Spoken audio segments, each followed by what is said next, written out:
Income-based repayment, or IBR, is a plan that was introduced several years ago, and it's a good choice if you want to manage your loans during your residency because you start attacking your loans and making payments and getting in the habit of making payments. It's also good because your payment is tied to your income, not your debt level. But the formula to get there, it's a little bit complicated, so let's dig into that. We start out with your salary. Our estimate is in 2013, a resident in their first year would be earning a little over $50,000. Next, we have to look at the poverty guideline. They take 150% of that. So the poverty guideline was $11,500, and when you take 150% of that, it winds up at around $17,000. You subtract that from the income, and you're left with something called discretionary income. In this case, we're looking at a Dr. Median, so we're at about $33,000. Now, the way they do that is they say 15% of that goes to your loan payments. So 15% of the $33,000 is about $5,000.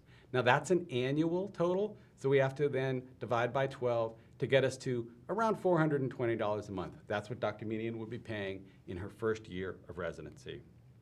Now, that's going to go up each year in residency as the salary increases, right? From $50,000 into a 4-year residency, it could rise up to $60,000. And so your payment's going to increase gradually over that time.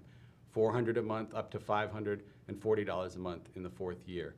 All told, during the residency, Dr. Median would repay about $23,000. And so after her residency, she'd have about $222,000 to repay.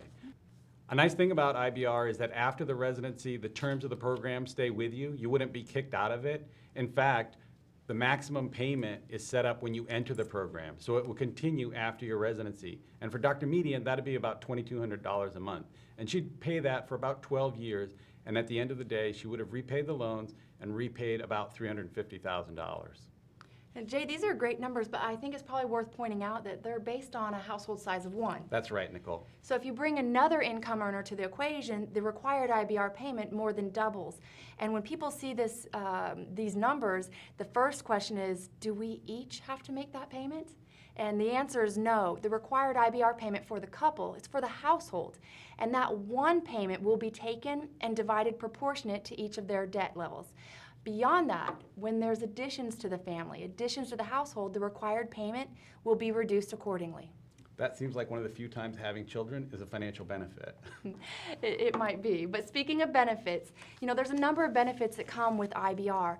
And the question I get about IBR when they're comparing it to postponing payments, they say, you know, Nicole, why wouldn't I just use a forbearance, postpone required payments, and make an equivalent IBR payment when I can? So it's voluntary, it's flexible, and I say, you know, that's an option you have, definitely, but there's benefits of IBR that you will not get if you're using forbearance. And some of those are, there's affordable payment, of course, but secondly, there's free money.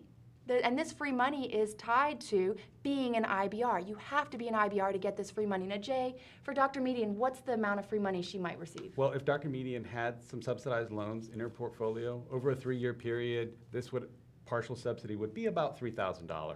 Okay, so $3,000 is a significant amount for some. For others, it's not enough to do a required payment.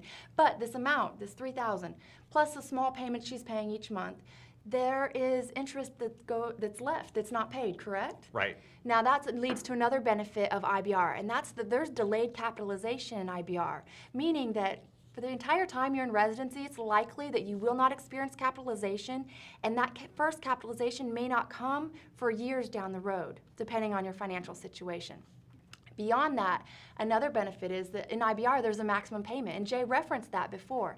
And I just want to encourage you to, really notice this, because income potentials for physicians are very great, and having a maximum payment can give you some peace of mind in the long run. And finally, as far as IBR goes and benefits, there is a 25-year forgiveness with IBR, and there's a 10-year public service loan forgiveness that IBR does qualify you for. So all of these benefits are numerous and reasons that some residents are choosing to make payments while they're in residency. If you want to know more details about IBR and how it might apply to you and your own portfolio and the kinds of payments you'd have to make, you can use our tool, our calculator. It's available on our website, and it will provide you all of the numbers and details for this program.